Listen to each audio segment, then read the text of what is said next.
thanks again, Yvonne, for meeting with us. Thank you. Such a busy schedule, I'm sure. So we'll just hop into it. Okay. Why did you get started in the entertainment space? Well, I got started because I think it's a calling of the soul. It's spiritual. I don't think it's has something to do with your mind, your intellect. It's a calling. And I think that's why artists, even though when you're going through hard times, you stay in it because it's a vocation. It's not a profession only. Right. That's what I think, you know. So and I think it's a calling. I can't help it. I have to do it. Right. And you stay in it when you're starving because it's your calling. It's something that goes beyond. People go like, oh, actors are crazy, but it really is a vocation. That's what I've concluded. It's vocational. That's it.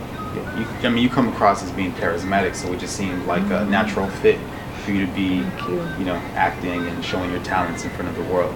Thank you. Earlier you mentioned that you and Lucille Ball had, a friendship in the past. Well, I didn't have a friendship, but I took classes with her here. When I was here in the 1970s, in the mid-70s, I came to study acting, and a friend of mine, I was working in Bullock's as a salesperson at that moment while I was a student. Bullock's downtown that doesn't exist anymore now. And I remember that she said, oh my God, they have these flyers on Hollywood Boulevard and Vine. You have to go and take, Lucille Ball is going to give a workshop, blah, blah, blah, blah. And so I came out of work in my Dodge Dart 19, whatever it was, old. And I looked for it and I saw and I immediately went to the second floor. It was on a second floor. It doesn't exist anymore. It was 1970. And I paid $250 for 8 weeks of workshop with her. And this is something that she said in the workshops that she taught us, that she would do continuously even when she had her own show, because she thought that many actors were not ready to that style of comedy at the time, because they did it as a play. They rehearsed it the whole week and then they did it with a live audience for the first time and the cameras. So she was doing the workshops since she was doing the I Love Lucy show. So this was like her pleasure to be able to nurture young talent. And she was very serious. She was not funny at all in person. She was very serious and very demanding of you as an actor. Yeah. That's good to know. Very interesting. So I know we were talking about this offline earlier, but as a Latina, it could be a little challenging to sustain a career within the entertainment business. Yeah. How were you able to manage your longevity? That's a good question.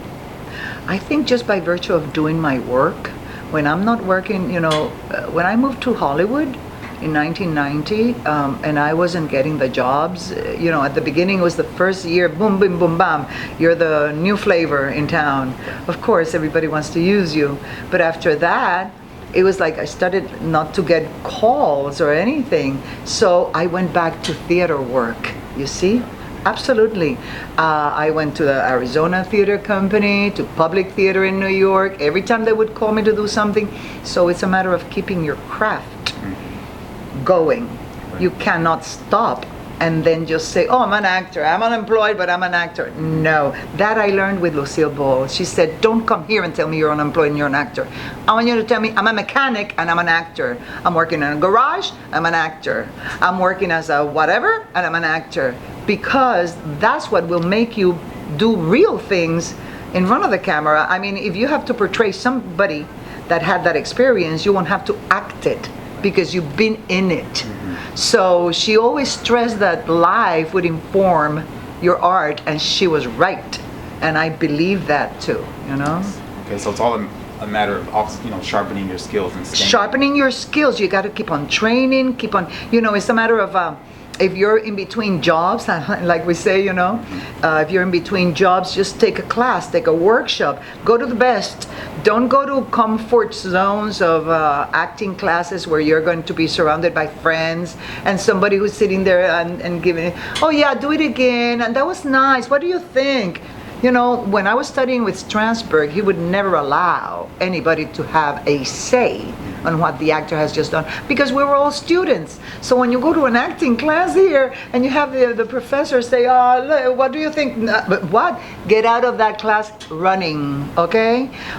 Because you're not really learning, and there's a lot of false prophets in this town, that will take advantage of, they did few things and then they give a class, or they've never done anything and they give classes.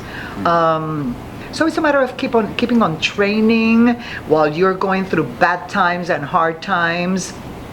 Just keep on training, and even if you don't have the money to go to a school, you can train in life, because you observe and you absorb from life. In New York, I remember I used to follow people the way they walked. I was like, oh, look at that walk, and I would try to engage myself, because someday I would have to do a character that maybe I could integrate that walk into that character. So life is the best school for actors, really, because you have it all around you. It's a matter of observing people and absorbing who they are, so that you can portray their soul with authenticity. That's right. So you said that you're like a method, like actress. Yes, I am a method actor, in the sense that I trained with Strasberg, and it's mostly a method actor. Really, what it means is that we deal with sense memory more than emotional memory, sense memory.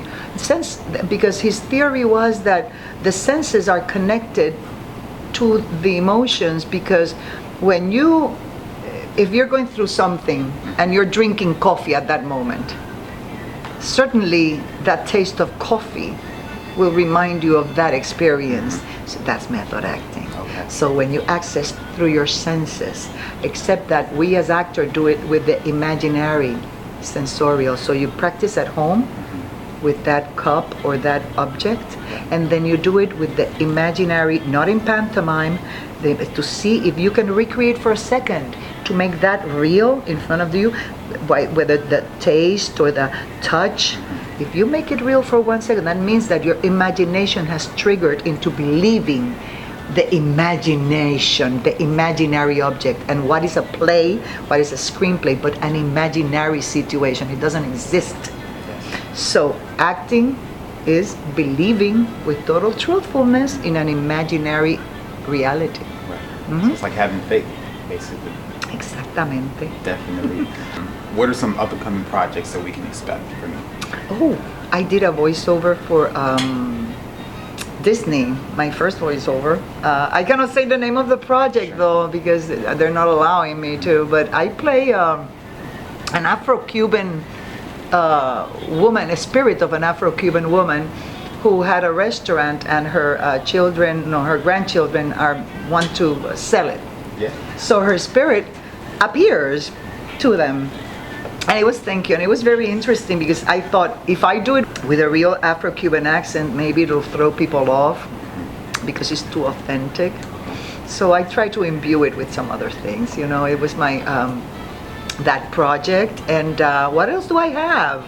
I think the Jane the Virgin is taking up all my time right now. Okay, and it's doing very well.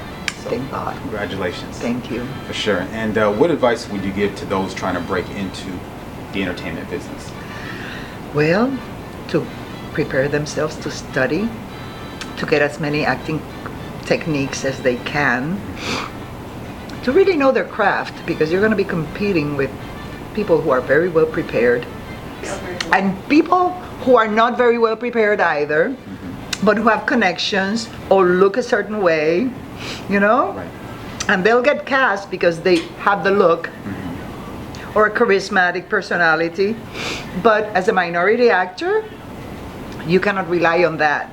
You have to really, really be outstanding on your preparation, so that you have to keep on training and knowing your craft right and left, upside and down, so that any ball they throw at you, you hit it over the fence every time. That's right. Yeah, I used to have a boyfriend who was a baseball player from the big leagues. I can't say his name right now. But that's what he would tell me. He would say, Fidias is my name. He would say, Fidias, if you almost hit it, it's not good. always have to hit it. So, you know, I took it to heart, and that's what I try to do with everything they give me. You always have to hit it. You cannot wait to, well, you know, it was okay. No, even when you're auditioning, the audition process shouldn't be, well, I just read for them. No, give them a performance, because that's your duty as an actor. You cannot go in there to only read. Some actors do that, you know, and they're really naturalistic, you know. No, give them even if it's naturalistic reading. Who is this person? Where did they come from? What soul are you presenting to them at that moment? You have to give the performance. Sure. I believe in that. Sure. So you have to well all the time. Basically. Yes. That's what it comes down to. All the time, así mismo. For sure. To Music Connection, let the music live forever, forever. Thank you. And Sure. thank you so much, Music Connection. Thank you so much. Thank you again, Miss Yvonne. Gracias. Appreciate that. Gracias. Mi placer, my pleasure. Sure. Thank you.